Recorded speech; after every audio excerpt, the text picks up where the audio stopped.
Good morning, everyone. I know it's a little rainy outside, but how's everybody doing? Pretty good. Wow. You're much more awake than last week. That's great. That is great. Questions are easier. Well, don't expect it to stay that way. You guys know me by now. Um, so, first of all, thank all our visitors for coming and all of our online listeners. I know there are a number of those on the West Coast that are listening to us, and I just want to let everybody know that I appreciate the feedback that you've been giving me to help me further God's Word to spread it around to everybody who may not have gotten it before. This week's title, we look at Wayne Dyer. And who is Wayne Dyer? He's an American philosopher.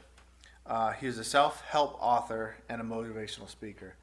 Sadly, he died 2 years ago, in 2015. But he wrote over 40 books, 21 of which were New York Times bestsellers. So this is an easy choice to make. Our lives are a sum total of the choices we have made. There was a quote one time that I said, the moment between stimulus and response in your life is the power that defines you. What makes you your own person. Your own personality, the choices that you make, and the main theme is choices. That's what we're talking about today. But it's true, because even though we've made the wrong choices, it still makes up who we are, because we try not to repeat those mistakes if at all possible. So we'll keep that in mind as we go forward. Can you all hear me okay? Okay. What is this? When we're talking about 15 through 20, what's going on here? Well, this is Moses' last speech before he entered into the city. So we know what they all went through that whole time. And when they finally came to returning to the promised land, God spoke to Moses, and he says, this is a moment where I need to talk to everybody. And you can kind of picture what's going on here. So maybe they came over the crest of a hill, and the city is before them. They can see it. But Moses has stopped everyone, and he's gathering everybody around. And when you receive messages from God, which I'm sure you've all had, you take a moment. Maybe you don't exactly hear his voice, but you feel him within you. The Holy Spirit's talking to you. So this is a moment of, people are confused. They don't know what's going on. They're ready to go. It's been a long time. They're ready to get in there. They're like, get out of my way. I need to go. And he's like, hang on a minute. Just hear me out. And he gives this speech to everybody. Whether it reached everybody or not is the same thing that I try to do with you. Does everybody get everything that I say? No, absolutely not. And I don't expect you to. But there are parts of this in which he hoped to reach the people who he was leading. And so the setting is right before the Jordan River. That's where they are. And when you go into a new place like this, whether it's a job, whether you're going into a social event with people who you don't know, you don't have friends there, you know the intentions of people. Are you cautious in life when you go through life, at your job? What about driving? Do you make sure when people have a stop sign that they actually stop? Yeah, you do. Well, why? Because you've seen what happens if they don't. You see carelessness in the world. You see sin in the world. You know what happens when people get corrupted. And so they're faced with this moment of temptation. They're going into a new city. So you do know the people. People are people, and that never changes. There are personalities which you know to avoid, personalities which you know to accept, and those who which you can see change, the potential at least to change. And so this is happening with them. There's temptation before them. There's wonderful things. This is a big city, so they've got shows. They've got things to do, things to buy. And the materialistic society of us can obviously see the temptation before them. It's also fright and frustration. So remember, they're coming where they're coming from and what they're trying to get to. So whether or not they got anything out of this, we can only speculate. But they're already frustrated, and they're willing to go to a city, but they don't know what's in store for them. So of course they're a little bit afraid. Do they have a place to stay? Do they know where they're going to get their food from? Do they know what kind of friends they can trust? These are all unknowns. They're going to hopefully stick together, but this is all new. And we come into contact with new things in our own life. And so we see these things of ethics and how we try to be ethical ourselves. But even more difficult is how to be ethical while thinking of God and while including God into our own lives. And that's not always the easiest thing. And that goes hand in hand with trust. Do we trust everybody the first time we see them? No, absolutely not. That would be careless, reckless, and most of all, would put you in a bad position, or your family. And so we just don't do that. Another thing that they're going to come in contact to in a big city is power. There's going to be a ruler, not specifically God, but somebody who's in charge of things, like we have a mayor or we have a president. You're going to come into people with contact. Now, what happens with power?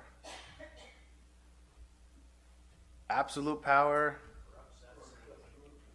it happens everywhere. And it doesn't even matter how big of a power trip you're on, who you are.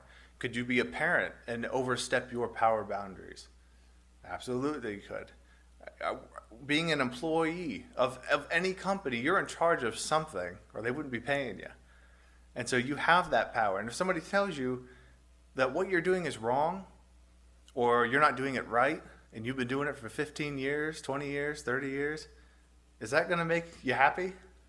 Or is that going to frustrate you? Is that going to make you think bad things?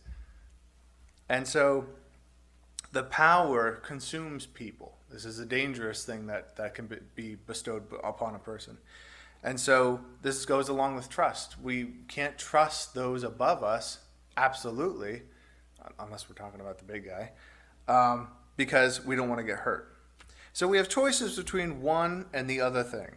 And the first thing in verse 15, see, I have set before you thee this day life and good and death and evil. So we have good and evil. Pretty clear. And there are different steps to go through, but good and evil is the broad thing we're getting to. And what is good? True. I mean, think about this for a second. If sin falls into a category of making sure nobody gets hurt, like you have to sin in order for somebody to not hurt their feelings, to not take something away from them, is it okay to sin then? And how difficult is it to do the right thing, especially when you know the person? What if it's a family member? What if it's a friend? And what if it's yourself?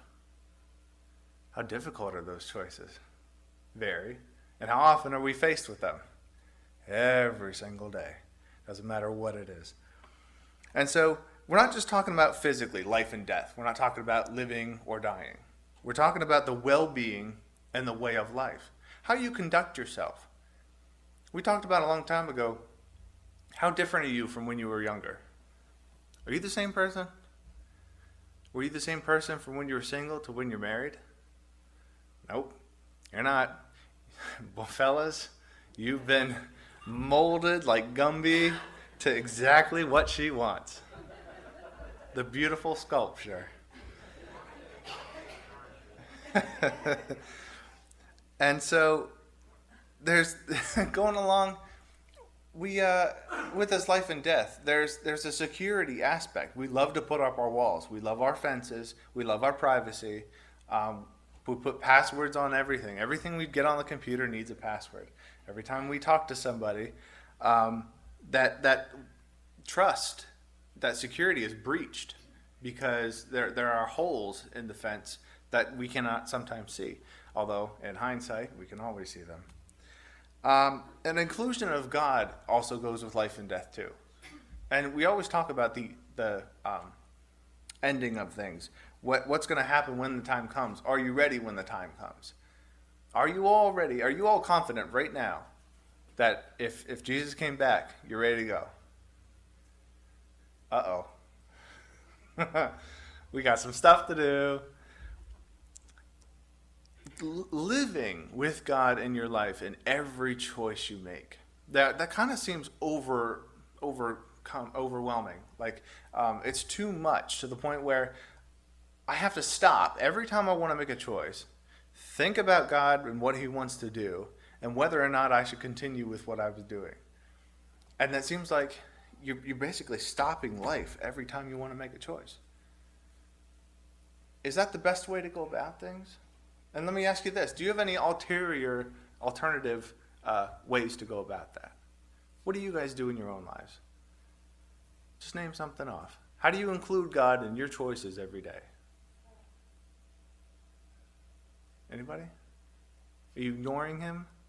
That's not very nice. Nothing? What about when you get... God's there, and you have to go to him.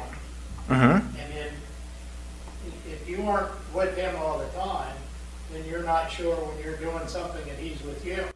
Okay, when you're not with him all the time, that's right. Okay, so, yeah, that's basically what I was talking about. And we can see this easiest when we see an answer from things. Maybe we don't know how to ask a question. Has there ever been a time you praying and you've been like, maybe, did I ask that right? Should I have included this? Do I need to pray again because I forgot this fact? Does that count as a prayer when it's additional prayer? Like, that's all these questions. And when we see a response, have you ever said something to somebody and they make a face and you're like, oh, what did I say? Like they give you, yeah. And so I see the responses. That's how I know what to say. But that's what you do. But sometimes you put your foot in your mouth. Sometimes you dig deeper when you should be getting out of there. And it happens. Prosperity and adversity, we live in a material world. Whoever dies with the most stuff wins. That's what everybody says. But it's not true. None of that goes with you. Everything that you see in this world means nothing once we get up there. It's just God's place at that point. He has built this wonderful kingdom for us. He's got everything. All the ducks are in a row. Everything's lined up, ready to go. So what's really important to you? And that also goes with the choices that you make every day. Verse 16 is shown in a positive light. In that I command thee this day to love the Lord thy God, to walk in his ways, and keep his commandments and his statutes and his judgments, and thou mayest live and multiply. And the Lord thy God shall bless thee in thy land, whether thou goest to possess it. It's a wonderful thing. It's a positive thing. It's a happy thing. Even if it's raining outside, we can still be happy. We make things happy. We make the best of things. That's what we do as humans. And if we don't make the best of things, do things ever work out the way we want them to? Rarely. We're in control. He gave us free will. Why do you think he did that? He's not a puppeteer. He's not telling us what to do. We make our own choices. If the commands and laws are embraced, then the abundance and blessings will reign. Just like outside. If you stood outside when it's raining, who's done that before? Whether you wanted to or not. Who's done that? Everybody's done that. Think about every little raindrop that comes down being a blessing. Can you imagine living your life to where a constant storm comes down upon you and touches you with happiness? It would just be too much. Too much? Is there too much of a good thing? Is that a thing? Is that too much? Not if it's from God. That's a great answer. Great answer. Spend 12 hours a day in the rain in Vietnam and monsoon and you're well blessed. Well, and it's how you made it, right? Soak it wet through. You change as a person. You adapt, and you made choices. I'm sure in Vietnam there's been choices that you make, no matter where you go, what you do, the things you did, the people you helped. That's all with choices. No matter where we are in the world, no matter who we are in the world.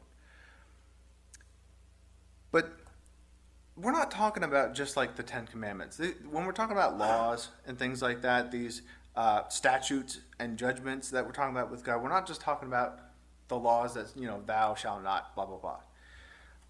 Think about these social relationships that we have. Because we live in this world. We live in a world where we're constantly, look at Facebook. It's a constant connection between people who we wouldn't have paid any attention to 10 years ago, right? And so we have mainstream dilemmas. When we're making choices online, has there been something that you posted online? Those of you who get online, you're like, I should take that down. Or I can't believe this person said that. Or I really don't want this post on my wall because it's a horrible thing to say. And because somebody else said it, now I have to look at it. Now you have to think about whether you want to keep that person as a friend or not. And is that a reason to get rid of somebody? Is it? Would you get rid of somebody because they did that? Is there anybody here but Sarah Facebook? I know she does. One person. Okay, well, wrong crowd then, I guess. But the point is we can't block people out. There's a lot of controversy going through religion and what is acceptable and what isn't. But the going across the board, we have to let people into our lives to come to God. Because if we block people out, they're never going to find him. And they're the ones who need the help the most, aren't they? And we can be those shining lights for them. Another thing is peer pressure. Do you think as you got older, your grandparents, great-grandparents right now, has peer pressure gone away? Do you buy things because other people have them? Do you see things on TV and go, wow, I need that because look at these people. It looks great, and I need it too. Or have you gotten something from Christmas? Has there been a blanket thing where everybody got an iPad or something? These peer pressures, they happen all the time. Once we get them, and we've made our choices, isn't it okay to go, you know, I did make that choice, but now that I think about it, I don't think it's the right one. So you're choosing to now do the opposite. Are you half in the wrong then? I made a bad decision. I'm choosing to make it better. So does that make it half bad? I don't think so. You know, you changed your mind, you changed your ways, and you change personality all the time. And once you make that change, you're bettering yourself. You wouldn't have gone against what you thought before if you hadn't. And when you better yourself, you're in terms with the Lord. You've got him in your mind, whether you're thinking about him, you know, as a prayer kind of thing, or he's just there in subconscious, there in linger, with you all the time, with your regular choices. And sometimes, when you make your choices, you'll just say thank you. Have you ever done that? You don't have to pray. You don't have to go into deep thought. You just know he's there and you say thank you. Now he's always with you and he's always listening and he heard you. I can guarantee you that. He heard you. And he knows who you're talking to also. He's like Santa Claus that way. But we see some examples of what these choices are in Deuteronomy. Chapter 14, sharing feasts with the hungry. Chapter 15, canceling debts the poor cannot pay. Chapter 17, organizing government to guard against public health. Chapter 23, sharing hospitality with runaway slaves and not charging interest on loans in the community. Chapter 24, paying hired hands what they promptly earn. Can you apply any of those things to things we hear in the news today? Yep. And this happened a long time ago. It's still happening. So it's all relevant. That's my point in all this. 17 talks about the consequences of not having God in our life, not doing the choices. But if thine heart turn away, so that thou wilt not hear, but shall be drawn away, and worship other gods, and serve them. What we just talked about with choices, we made a bad choice, and then we make the right choice. What if you worshiped a false god before? Maybe you were always Christians, but maybe you know somebody who wasn't always in that boat. Are they less of a Christian than you?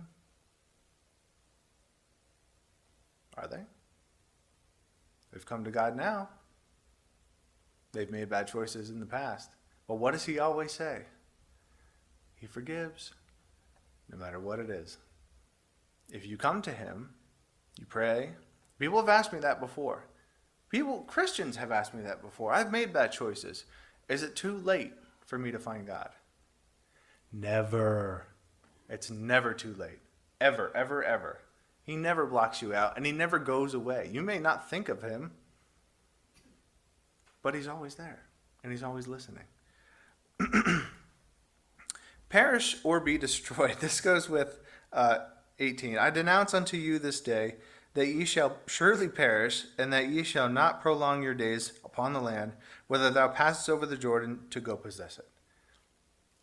Is God going to kill you? Is that what he's saying? What does it mean to be perished or destroyed? It's kind of an easy thing to look at. What is said is what is being told, right? Now, would God say that? No. So what do you think perish or be destroyed is talking about? What is being destroyed if you stray from God? Relationship with God? Your eternal life?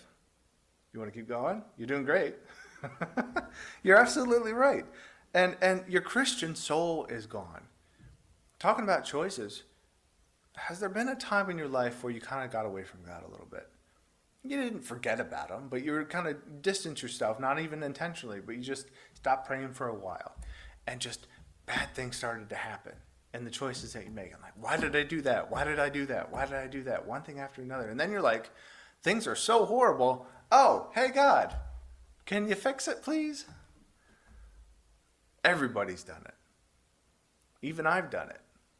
I wasn't always in the position I am now, but I came here and I'm staying here.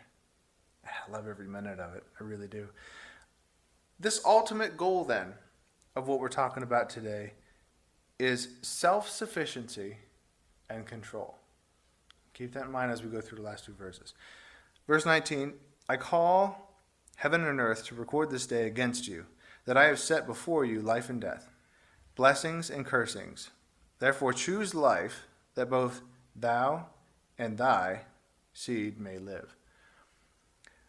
We have a fork in the road. This is this one thing or another, this choice. And we're standing there just like they were before the Jordan. You could go one way. You could start to gamble all your money away. You could start to drink those nights away. Or you could stay with God and better your life and better the people around you. If you think you've already gone down one fork or another, you're sadly mistaken, I'm sorry to say, because that fork, it just never goes away. It's like it moves with you because you're constantly choosing where to go. God gave us the power to make that choice. And in verse 20, thou mayest love the Lord thy God, and thou mayest obey his voice, and thou mayest cleave unto him. For he is thy life and thy length of thy days. And thou mayest dwell in the land which the Lord sware unto thy fathers, to Abraham, to Isaac, and to Jacob, to give them. We talked about how peer pressures always affect us, no matter how old we get. Now, does parental instruction ever go away? Do you guys remember the things that your parents told you? Have you passed that information on to your kids or your grandkids? Have you ever told the story that started with, in my day? You all have. I'm not a parent myself, but I can imagine what parents have to go through. And think about God and you on the same parental level, okay? There has been a time, those of you who've had children, where you had to let your children make mistakes. You had to let them go their own way. You had to let them make their own choices. And I know it was super difficult to let you do that. To have you you knew they were going to fail. You knew it. But you had to let them do it because they weren't going to listen to you. They think they know more. Puberty. I can't wait till that happens to me. But not to me, to my kids, to me. Okay, thank you, everybody. As soon as I said it, I knew somebody was going to start laughing. But you let them make their own mistakes. And God lets you do that too. And so, like I said, the ultimate goal is self-sufficiency and control. To make their own mistakes, they became a better person. They came closer to God, and they became a parent themselves probably. And so they took those things that they learned, those things that you passed to them, and they shared it. Well, you're in that power position yourself. You make your own choices, and you make the choices that you live with. but you also help other people make their own choices. And that's just as important when we're talking of God, because we're the ones who're supposed to spread his word, right? And so some people have to fail in order to succeed. I'm one of those people. I wasn't always in this position, but I am now. And it's because I tasted the other side that brought me back to God. And all these situations may not be the same. But we all know that keeping God in our forethought to make the right choices is the path that we want to go down. Peace be with you. Amen.